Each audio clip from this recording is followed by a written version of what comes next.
ನಮಸ್ಕಾರ. First tube ನ ಮತ್ತೊಂದು ವಿಡಿಯೋಗೆ ಸ್ವಾಗತ. ಶತ್ರು ರಾಷ್ಟ್ರ ಪಾಕಿಸ್ತಾನ ಭಾರತದ ಮೇಲೆ ಕಣ್ಣಿಟ್ಟಿದೆ ಅಂದ್ರೆ ನಮ್ಗೆಲ್ಲ ತಕ್ಷಣ ನೆನಪಾಗುವುದು ಕಾಶ್ಮೀರ, ಪಂಜಾಬ್ ಅಥವಾ ರಾಜಸ್ಥಾನ ಗಡಿಗಳು.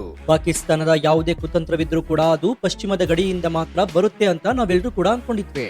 ಆದ್ರೆ ಕೇವಲ ಕೆಲವು ದಿನಗಳ ಹಿಂದೆ ಪಾಕಿಸ್ತಾನದ ರಕ್ಷಣಾ ಸಚಿವ ಖ್ವಾಜಾ ಆಸಿಫ್ ಆಡಿದ ಒಂದು ಮಾತು ಇಡೀ ಭಾರತದ ಗುಪ್ತಚರ ಇಲಾಖೆಯನ್ನೇ ಬೆಚ್ಚಿ ಬೀಳಿಸಿತ್ತು. ಖ್ವಾಜಾ ಆಸಿಫ್ ಅವರು ಹೇಳಿದ್ದೇನ್ ಗೊತ್ತಾ? ನಾವು ಭಾರತದ ಕೋಲ್ಕತ್ತಾದ ಮೇಲೆ ನೇರವಾಗಿ ದಾಳಿ ಮಾಡಿಸ್ತೀವಿ ಅಂತ. ಒಮ್ಮೆ ಯೋಚನೆ ಮಾಡಿ ನೋಡಿ, ಎಲ್ಲಿಯ ಪಾಕಿಸ್ತಾನ, ಎಲ್ಲಿಯ ಪಶ್ಚಿಮ ಬಂಗಾಳದ ಕೋಲ್ಕತ್ತಾ.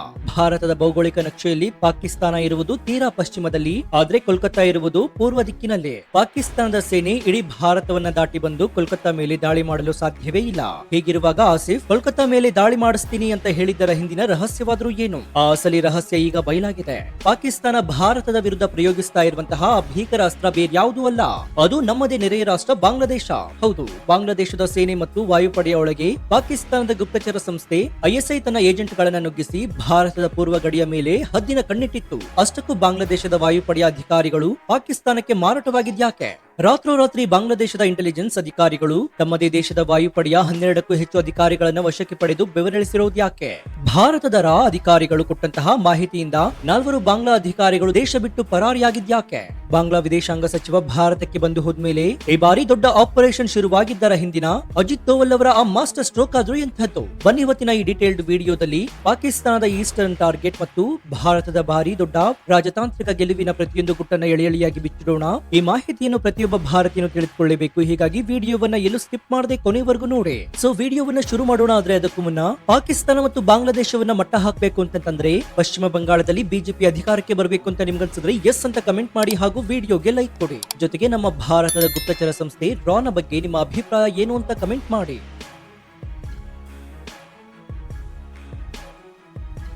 ಸ್ನೇಹಿತರೆ, ಬಾಂಗ್ಲಾದೇಶದಲ್ಲಿ ಈಗ ನಡೀತಾ ಇರುವ ಬೆಳವಣಿಗೆಯನ್ನು ನೋಡಿದ್ರೆ ಹಾಲಿವುಡ್ ನ ಸ್ಪೈ ಥ್ರಿಲ್ಲರ್ ಸಿನಿಮಾಗಳು ಕೂಡ ನಾಚಬೇಕು. ಕಳೆದ ಕೆಲವು ದಿನಗಳಿಂದ ಬಾಂಗ್ಲಾದೇಶದ ಇಂಟೆಲಿಜೆನ್ಸ್ ಏಜೆನ್ಸಿಗಳು ಭಾರಿ ದೊಡ್ಡ ಗುಪ್ತ ಕಾರ್ಯಾಚರಣೆಯನ್ನು ನಡೆಸ್ತಾ ಇವೆ. ಬಾಂಗ್ಲಾದೇಶದ ಸೇನೆ ಮತ್ತು ವಾಯುಪಡೆಯಲ್ಲಿ ಕೆಲಸ ಮಾಡ್ತಾ ಇರುವ ಸುಮಾರು 1 ಡಜನ್ ಅಂದ್ರೆ 12ಕ್ಕೂ ಹೆಚ್ಚು ಹಿರಿಯ ಅಧಿಕಾರಿಗಳು ಮತ್ತು ಸಿಬ್ಬಂದಿಗಳನ್ನ ಏಕಾಏಕಿ ವಶಕ್ಕೆ ಪಡೆಯಲಾಗಿದೆ. ಎಲ್ಲರ ರಜೆಯನ್ನು ರದ್ದು ಮಾಡಲಾಗಿದೆ. ಯಾರು ಕೂಡ ದೇಶ ಬಿಟ್ಟು ಹೊರ ಹೋಗದಂತೆ ಕಟ್ಟೆಚ್ಚರವನ್ನ ವಹಿಸಲಾಗಿದೆ. ಅಷ್ಟಕ್ಕೂ ಈ ಅಧಿಕಾರಿಗಳು ಮಾಡಿದ್ದ ದೇಶದ್ರೋಹದ ಕೆಲಸವಾದ್ರೂ ಏನ್ ಗೊತ್ತಾ? ಇವರೆಲ್ಲರೂ ಕೂಡ ಬಾಂಗ್ಲಾದೇಶದ ಅತ್ಯಂತ ಸೂಕ್ಷ್ಮ ಮತ್ತು ರಹಸ್ಯವಾದ ಏರ್ಬೇಸ್ ಗಳಲ್ಲಿ ಕೆಲಸ ಮಾಡ್ತಾ ಇದ್ದವರು. Dhaka, ಚಿತ್ತಗಂಗ್, ಜೆಸ್ಸೂರ್ airbase ಗಳಲ್ಲಿರುವಂತಹ radar control room ಗಳಲ್ಲಿ ಈ ಅಧಿಕಾರಿಗಳೇ ಬಾಸ್ ಆಗಿದ್ರು. ಇಲ್ಲಿ ನೀವು ಗಮನಿಸಬೇಕಾಗಿರೋ ಮುಖ್ಯವಾದ ಅಂಶ ಏನಂದ್ರೆ ಈ 3 ಏರ್ಬೇಸ್ ಗಳ ಲೊಕೇಶನ್. ಇತ್ತೀಚೆಗಷ್ಟೇ ಬಾಂಗ್ಲಾ ತನ್ನ ರೇಡಾರ್ ಸಿಸ್ಟಮ್ ಅನ್ನ ಅಪ್ಗ್ರೇಡ್ ಮಾಡಿ 403 ರೇಡಾರ್ ಗಳನ್ನ ಅಳವಡಿಸಿತ್ತು. ಚಿತ್ತಗಂಗ್ ಏರ್ಬೇಸ್ ಮೂಲಕ ಇಡೀ ಬಂಗಾಳ ಕೊಲ್ಲಿಯ ಮೇಲೆ ಕಣ್ಣಿಡಬಹುದು. ಇನ್ನು ಜೆಸ್ಸೂರ್ ಏರ್ಬೇಸ್ ಭಾರತದ ಗಡಿ ತೀರಾ ಹತ್ತಿರದಲ್ಲಿದೆ. ಅಲ್ಲಿಂದ ಭಾರತದ ಗಡಿಯೊಳಗಿನ ಸಮಸ್ತ ಚಲನವಲನವನ್ನ ಭಾರತೀಯ ವಾಯುಪಡೆಯ ಹಾರಾಟವನ್ನ ರೆಕಾರ್ಡ್ ಮಾಡಬಹುದು.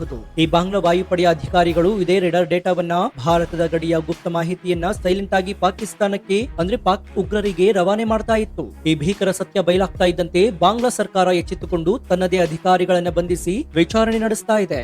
ಯಾವಾಗ ಬಾಂಗ್ಲಾದೇಶದ ಅಧಿಕಾರಿಗಳು ಸಿಕ್ಕಿಬಿದ್ರು ಆಗ ಪಾಕಿಸ್ತಾನ ತನ್ನನ್ನ ತಾನು ಬಚಾವ್ ಮಾಡಿಕೊಳ್ಳಲು ಒಂದು ಭಾರಿ ದೊಡ್ಡ ಫೇಕ್ ನ್ಯೂಸ್ ಅನ್ನ ಜಗತ್ತಿನ ಮುಂದೆ ಹರಿಬಿಡಲು ಶುರು ಮಾಡಿತು. ಪಾಕಿಸ್ತಾನದ ಸೇನಾ ಮಾಧ್ಯಮದ ವಿಭಾಗದ ಐಎಸ್ಪಿಆರ್ ನ ಫೇಕ್ ಸೋಷಿಯಲ್ ಮೀಡಿಯಾ ಅಕೌಂಟ್ಗಳು ಒಂದು ಸ್ಟೋರಿಯನ್ನ ಕಟ್ತಾವೆ. ಬಾಂಗ್ಲಾದೇಶದ ಈ ಭ್ರಷ್ಟ ಅಧಿಕಾರಿಗಳು ಸಂಪರ್ಕದಲ್ಲಿ ಇದ್ದದ್ದು ಪಾಕಿಸ್ತಾನದ ಸರ್ಕಾರದ ಜೊತೆಯಲ್ಲ, ಬದಲಾಗಿ ಪಾಕಿಸ್ತಾನದ ಉಗ್ರ ಸಂಘಟನೆಯಾದಂತಹ ಟಿಟಿಪಿ ಜೊತೆ ಅಂತ ಸುಳ್ಳು ಸುದ್ದಿಯನ್ನ ಹಬ್ಬಿಸಿದ್ವು. ಆದ್ರೆ ಈ ಕಥೆಯಲ್ಲಿ ಯಾವುದೇ ಲಾಜಿಕ್ ಇರಲಿಲ್ಲ. ಟಿಟಿಪಿ ಎನ್ನುವುದು ಪಾಕಿಸ್ತಾನದ ಖೈಬರ್ ಪಖ್ತೂನ್ಖ್ವಾ ಭಾಗದಲ್ಲಿರುವಂತಹ ಒಂದು ಬುಡಕಟ್ಟು ಉಗ್ರ ಸಂಘಟನೆ. ಅವರು ಹೋರಾಡ್ತಾ ಇರೋದೇ ಪಾಕಿಸ್ತಾನದ ಸೇನಾ ವಿರುದ್ಧ. ಅವರಿಗೆ ಯುದ್ಧ ವಿಮಾನಗಳಿಲ್ಲ, ಡ್ರೋನ್ಗಳಿಲ್ಲ, ಕೇವಲ ಗುಡ್ಡಗಾಡಿನಲ್ಲಿ ಬಂದೂಕನ್ನ ಹಿಡಿದುಕೊಂಡು ಹೋರಾಡುವ ಟಿಟಿಪಿ ಅವರಿಗೆ ಬಾಂಗ್ಲಾದೇಶದ ನೇವಿ ರೇಡರ್ ಡೇಟಾ ಮತ್ತು ಭಾರತದ ವಾಯುಪಡೆಯ ಮಾಹಿತಿ ಯಾಕೆ ಬೇಕು? ಸ್ವತಃ ಟಿಟಿಪಿ ಸಂಘಟನೆಯೇ ಸಂಡೇ ಗಾರ್ಡಿಯನ್ ಪತ್ರಿಕೆಗೆ ಸ್ಪಷ್ಟವಾಗಿ ಕೊಟ್ಟಿತ್ತು, ನಮಗೂ ಬಾಂಗ್ಲಾದೇಶಕ್ಕೂ ಯಾವುದೇ ಸಂಬಂಧವಿಲ್ಲ, ನಮಗೆ ಪಾಕಿಸ್ತಾನದಿಂದಲೇ ಸಿಕ್ಕಾಪಟ್ಟೆ ಕೆಲಸವಿದೆ, ಬಾಂಗ್ಲಾಗೆ ಹೋಗುವಷ್ಟು ಟೈಮ್ ನಮಗಿಲ್ಲ. ಬಾಂಗ್ಲಾದೇಶದಲ್ಲಿ ಐಸಿಸ್ ಉಗ್ರ ನೆಟ್ವರ್ಕ್ ಅನ್ನ ಬೆಳೆಸ್ತಾ ಇರುವುದು ಪಾಕಿಸ್ತಾನದ ಐಎಸ್ಐ ಅಂತ ಟಿಟಿಪಿ ನೇರವಾಗಿ ಪಾಕ್ ಸೇನೆಯ ಬಣ್ಣವನ್ನ ಬಟಾಬಯಲು ಮಾಡಿತು. ಸ್ನೇಹಿತರೆ, ಇಡೀ ಷಡ್ಯಂತ್ರದ ಹಿಂದಿರುವ ಅಸಲಿ ಮಾಸ್ಟರ್ ಮೈಂಡ್ ಪಾಕಿಸ್ತಾನದ ಗುಪ್ತಚರ ಸಂಸ್ಥೆ ಐಎಸ್ಐ. ಪಾಕಿಸ್ತಾನಕ್ಕೆ ಭಾರತದ ಪಶ್ಚಿಮ ಗಡಿಯಲ್ಲಿ ಕಾಶ್ಮೀರದಲ್ಲಿ ನುಸುಳಲು ಈಗ ಸಾಧ್ಯವಾಗ್ತಾ ಇಲ್ಲ. ಭಾರತದ ಭದ್ರತಾ ಪಡೆಗಳು ಅಲ್ಲಿ ಪಾಕ್ ಉಗ್ರರನ್ನ ಮಣ್ಣು ಮುಕ್ಕಿಸ್ತಾ ಇವೆ. ಹೀಗಾಗಿ ಪಾಕಿಸ್ತಾನ ಪಾಕಿಸ್ತಾನ ತನ್ನ ಫೋಕಸ್ ಅನ್ನ ಭಾರತದ ಪೂರ್ವ ಗಡಿಯ ಕಡೆಗೆ ಅಂದ್ರೆ ಪಶ್ಚಿಮ ಬಂಗಾಳ ಮತ್ತು ಸಿಲಿಗುರಿ ಕಾರಿಡಾರ್ ಕಡೆಗೆ ಶಿಫ್ಟ್ ಮಾಡಿದೆ. ಬಾಂಗ್ಲಾದೇಶದಲ್ಲಿ ಮೊಹಮ್ಮದ್ ಯೂನಸ್ ಕಾಲದಿಂದಲೇ ಐಎಸ್ಐ ತನ್ನ ಜಾಲವನ್ನ ವಿಸ್ತರಿಸ್ತಾ ಇತ್ತು. ಬಾಂಗ್ಲಾದೇಶಕ್ಕೆ JF-17 ಯುದ್ಧ ವಿಮಾನವನ್ನ ಮಾರಾಟ ಮಾಡುವ ನೆಪದಲ್ಲಿ ಪಾಕಿಸ್ತಾನದ ಸೇನಾಧಿಕಾರಿಗಳು ಪದೇ ಪದೇ ಢಾಕಾಗೆ ಭೇಟಿ ನೀಡ್ತಾ ಇದ್ರು. ಅದೇ ಸಮಯದಲ್ಲಿ ಬಾಂಗ್ಲಾದೇಶದ ವಾಯುಪಡೆಯ ಸಿಬ್ಬಂದಿಯನ್ನ ದುಡ್ಡಿನ ಆಮಿಷವನ್ನ ಒಡ್ಡಿ ಅಥವಾ ಹನಿ ಟ್ರ್ಯಾಪ್ ಮಾಡುವ ಮೂಲಕ ಐಎಸ್ಐ ತನ್ನ ಬುಟ್ಟಿಗೆ ಹಾಕೊಂಡಿತ್ತು. ಈ ದ್ರೋಹಿ ಅಧಿಕಾರಿಗಳೇ ಭಾರತದ ರೇಡಾರ್ ಮಾಹಿತಿಯನ್ನ ಪೂರ್ವ ಗಡಿಯ ಸೂಕ್ಷ್ಮ ವಿವರವನ್ನ ಪಾಕಿಸ್ತಾನಕ್ಕೆ ರವಾನೆ ಮಾಡ್ತಾ ಇದ್ರು. ಇದೇ ಧೈರ್ಯದ ಮೇಲೆಯೇ ಪಾಕ್ ಸಚಿವ ಖ್ವಾಜಾ ಆಸಿಫ್ ನಾವು ಕೋಲ್ಕತ್ತಾ ಮೇಲೆ ದಾಳಿ ಮಾಡಿಸ್ತೀವಿ ಅಂತ ಅಹಂಕಾರದಿಂದ ಬೊಬ್ಬೆ ಹೊಡೆದಿದ್ದ. ಏನೋ ಪಾಕಿಸ್ತಾನ ಎಷ್ಟೇ ಗುಟ್ಟಾಗಿ ಆಪರೇಷನ್ ಮಾಡಿದ್ರು ಕೂಡ ಭಾರತ ಗುಪ್ತಚರ ಸಂಸ್ಥೆ ರಾ ಇದೆಯಲ್ಲ ಅದರ ಕಣ್ಣಿಗೆ ಮಣ್ಣೆರಚಲು ಸಾಧ್ಯವೇ ಇಲ್ಲ. ಬಾಂಗ್ಲಾ ವಾಯುಪಡೆಯಲ್ಲಿ ಆಗ್ತಾ ಇರುವ ಈ ದೇಶದ್ರೋಹಿ ಕೆಲಸದ ಬಗ್ಗೆ ರೇಡಾರ್ ಡೇಟಾ ಕಾಂಪ್ರಮೈಸ್ ಆಗ್ತಾ ಇರುವ ಬಗ್ಗೆ ಭಾರತಕ್ಕೆ ಪಕ್ಕಾ ಮಾಹಿತಿ ಸಿಗ್ಬಿಟ್ಟಿತ್ತು. ಸರಿಯಾಗಿ ಅದೇ ಸಮಯಕ್ಕೆ ಬಾಂಗ್ಲಾದೇಶದಲ್ಲಿ ಆರ್ಥಿಕ ಬಿಕ್ಕಟ್ಟು ಶುರುವಾಯಿತು. ತೈಲ ಬೆಲೆ ಏರಿಕೆಯಾಗಿ ಡೀಸೆಲ್ ಇಲ್ಲದೆ ಬಾಂಗ್ಲಾ ಪರದಾಡ್ತಾ ಇತ್ತು. ಆಗ ಬಾಂಗ್ಲಾದೇಶದ ಹೊಸ ವಿದೇಶಾಂಗ ಸಚಿವ ಖಲೀಲುರ್ ರೆಹಮಾನ್ ಸಹಾಯ ಕೇಳಿಕೊಂಡು ದೆಹಲಿಗೆ ಓಡೋಡಿ ಬಂದಿದ್ದ. ನಮಗೆ ಡೀಸೆಲ್ ಕೊಡಿ, ರಷ್ಯಾದಿಂದ ನಾವು ತರುವಂತಹ ಕಚ್ಚಾ ತೈಲವನ್ನು ನಿಮಗೆ ರಿಫೈನರಿಗಳಲ್ಲಿ ಶುದ್ಧೀಕರಿಸಿ ಕೊಡಿ ಅಂತ ಭಾರತದ ಮುಂದೆ ಬೇಡ್ಕೊಂಡಿದ್ರು. ಅಂತಾರಾಷ್ಟ್ರೀಯ ರಾಜಕಾರಣದಲ್ಲಿ ಯಾವ ಸಹಾಯವೂ ಕೂಡ ಪುಕ್ಕಟ್ಟಿಯಾಗಿ ಸಿಗೋದಿಲ್ಲ. ಭಾರತ ಡೀಸೆಲ್ ಕೊಡಲು ಒಪ್ಪಿಕೊಂಡಿತ್ತು. ಅದಕ್ಕೆ ಪ್ರತಿಯಾಗಿ ಭಾರತ ರಾಷ್ಟ್ರೀಯ ಭದ್ರತಾ ಸಲಹೆಗಾರ ಅಜಿತ್ ದೋವಲ್ ಮತ್ತು ವಿದೇಶಾಂಗ ಸಚಿವರು ರೆಹಮಾನ್ ಅವರ ಮುಂದಿಟ್ಟಿದ್ದು ರಾ ಸಿದ್ಧಪಡಿಸಿದಂತಹ ಆ ಡಾಸಿಯರ್. ಬಾಂಗ್ಲಾ ವಾಯುಪಡೆಯಲ್ಲಿ ಕುಳಿತು ಪಾಕಿಸ್ತಾನಕ್ಕೆ ಮಾಹಿತಿ ಕೊಡ್ತಾ ಇರುವ ಆ ಅಧಿಕಾರಿಗಳ ಪಕ್ಕಾ ಲಿಸ್ಟ್ ಅನ್ನ ಬಾಂಗ್ಲಾ ಸಚಿವರ ಕೈಗಿಡಲಾಗಿತ್ತು. ಮೊದಲು ನಿಮ್ಮ ಮನೆಯಲ್ಲಿರುವಂತಹ ಹೆಗ್ಗಣಗಳನ್ನ ಹಿಡಿಯಿರಿ, ಆಮೇಲೆ ಸಹಾಯದ ಬಗ್ಗೆ ಮಾತನಾಡೋಣ ಅಂತ ಭಾರತ ಖಡಕ್ ಆಗಿ ವಾರ್ನಿಂಗ್ ಕೊಟ್ಟಿತ್ತು. ಯಾವಾಗ ಬಾಂಗ್ಲಾ ಸಚಿವ ಖಲೀಲುರ್ ರೆಹಮಾನ್ ದೆಹಲಿಯಿಂದ ಢಾಕಾಗೆ ವಾಪಸ್ ಆದ್ರೂ ಮರುಕ್ಷಣವೇ ಬಾಂಗ್ಲಾದೇಶದಲ್ಲಿ ಭಾರಿ ದೊಡ್ಡ ಸರ್ಜಿಕಲ್ ಸ್ಟ್ರೈಕ್ ಶುರುವಾಯಿತು. ಏರ್ಬೇಸ್ ಗಳ ಮೇಲೆ ಇಂಟೆಲಿಜೆನ್ಸ್ ದಾಳಿಗಳು ನಡೀತಾವೆ. ವಾಯುಪಡೆಯ ಅಧಿಕಾರಿಗಳನ್ನ ಬಂಧಿಸಿ ವಿಚಾರಣೆ ಶುರು ಮಾಡ್ತಾರೆ. ಆದ್ರೆ ಈ ದಾಳಿಗಳು ಶುರುವಾಗುವ ಕೇವಲ ಒಂದು ದಿನದ ಮುಂಚೆ ಈ ಷಡ್ಯಂತ್ರದ ರೂವಾರಿಗಳಾದಂತಹ 4 ಹಿರಿಯ ಅಧಿಕಾರಿಗಳು ದೇಶ ಬಿಟ್ಟು ಪರಾರಿಯಾಗಿದ್ರು. ಅವರು ಎಲ್ಲಿ ಹೊಡಿ ಹೋದ್ರು ಗೊತ್ತಾ? ಟರ್ಕಿ, ಪೋರ್ಚುಗಲ್, ನ್ಯೂಜಿಲೆಂಡ್ ಮತ್ತು ನೇರವಾಗಿ ಪಾಕಿಸ್ತಾನಕ್ಕೆ. ಇಲ್ಲೇ ನೋಡಿ ಐಸಿಸ್ ಲಿಂಕ್ ಪಕ್ಕಾ ಆಗೋತು. ಟರ್ಕಿ ಮತ್ತು ಪೋರ್ಚುಗಲ್ ದೇಶಗಳಲ್ಲಿ ಪಾಕಿಸ್ತಾನದ ಐಎಸ್ಐ ಜಾಲ ಅತಿ ದೊಡ್ಡ ಮಟ್ಟದಲ್ಲಿ ಆಕ್ಟಿವ್ ಆಗಿದೆ. ಒಂದ್ ಕಡೆ ಈ ಅಧಿಕಾರಿಗಳು ಟಿಟಿಪಿ ಉಗ್ರರ ಜೊತೆ ಸಂಪರ್ಕದಲ್ಲಿದ್ದಾರೆ. ಅವರು ಪಾಕಿಸ್ತಾನಕ್ಕೆ ಯಾಕೆ ಹೊಡೋಗ್ತಾ ಇದ್ರು? ಹೀಗಿರುವಾಗ ಪಾಕಿಸ್ತಾನ ಅವರಿಗೆ ಯಾಕೆ ಆಶ್ರಯವನ್ನ ಕೊಡ್ತಾ ಇತ್ತು? ಇದರ ಅರ್ಥ ಸ್ಪಷ್ಟವಾಗಿದೆ. ಈ ಅಧಿಕಾರಿಗಳು ಕೆಲಸ ಮಾಡ್ತಾ ಇದ್ದದ್ದು ಪಾಕಿಸ್ತಾನದ ಐಎಸ್ಐಗಾಗಿ.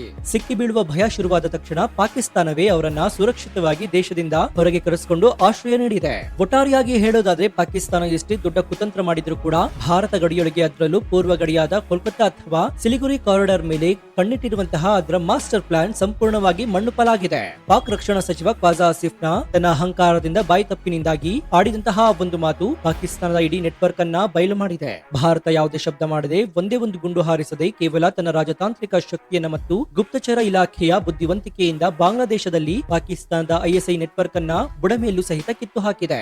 ಸೊ ನಿಮ್ಗೆ ಏನನ್ಸುತ್ತೆ? ಭಾರತದ ರೇಡಾರ್ ಮಾಹಿತಿಯನ್ನ ಕದಿಯಲು ಬಾಂಗ್ಲಾದೇಶದ ಅಧಿಕಾರಿಗಳನ್ನೇ ಪಿಂಪ್ ಆಗಿ ಬಳಸಿಕೊಂಡಿದ್ದಂತಹ ಪಾಕಿಸ್ತಾನದ ಈ ಕರಾಳ ಕುತಂತ್ರದ ಬಗ್ಗೆ ನಿಮ್ಮ ಅಭಿಪ್ರಾಯವೇನು? ಬಾಂಗ್ಲಾದೇಶ ಸಹಾಯ ಕೇಳಿಕೊಂಡು ಬಂದಾಗ ಡೀಸೆಲ್ ಕೊಡುವ ನೆಪದಲ್ಲಿ ಅವರ ದೇಶದಲ್ಲಿದ್ದ ಉಗ್ರ ಏಜೆಂಟ್ ಗಳನ್ನ ಬಂಧಿಸುವಂತೆ ಮಾಡಿದ ಭಾರತದ ಈ ರಾಜತಾಂತ್ರಿಕ ಮಾಸ್ಟರ್ ಸ್ಟ್ರೋಕ್ 100% ಸರಿ ಅಂತ ನಿಮ್ಗನ್ಸುತ್ತಾ?